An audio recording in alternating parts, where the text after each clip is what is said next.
Welcome to the book Psalms, Psalm number 1. There are 150 Psalms, and we're going to start with number 1. And most of them were written by King David. Psalm 1. Blessed is the man who does not walk in the counsel of the wicked, or stand in the way of sinners, or sit in the seat of mockers. But his delight is in the law of the Lord, and on his law he meditates day and night. He is like a tree planted by streams of water, which yield its fruit in season, and whose leaf does not wither. Whatever he does prospers. Not so the wicked. They are like chaff that the wind blows away. Therefore, the wicked will not stand in the judgment, nor sinners in the assembly of the righteous. For the Lord watches over the way of the righteous, but the way of the wicked will perish. I love Psalm 1. There's so much great stuff in there. And the first part is like a progression. As you notice, it says, blessed is the man who does not walk in the counsel of the wicked, or stand in the way of sinners, or sit in the seat of scoffers.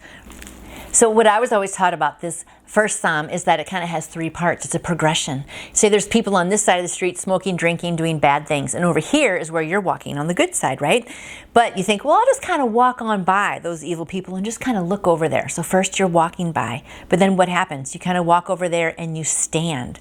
And then pretty soon, what do? You sit down by them. See that progression? So if you don't walk by them in the first place, you won't stand and then you won't sit. So I just love that progression. And it always just helps me to try to stay away from evil. Just don't walk by it in the first place. And then I love a tree that's planted by streams of water. Where do a lot of trees grow? By water, right? Whenever you have a river, there's always lush things growing on both sides. But the further you get away from the river, what happens? Things die because they don't get the river water. So what does that mean for us? Where do we need to be? If Jesus is the water and he's the life, right? We need to be by his river. The closer we are to him, we're going to be fed and we're going to just flourish more. And then the wicked are like chaff that the wind blows away.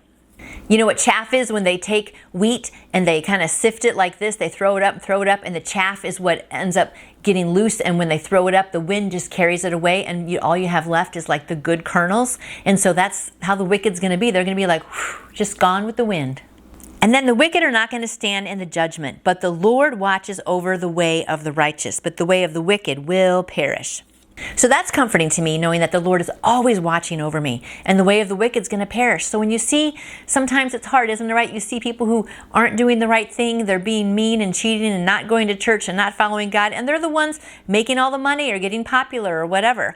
But you know what? It's okay. You just let those people do their thing. God is always going to be with us, and he's going to just take care of the wicked. So I love this psalm. Let's make sure we always just keep walking the straight and narrow way. Don't go over there by the evil stuff. And if you do walk by, please don't stop and stand, and please don't sit down.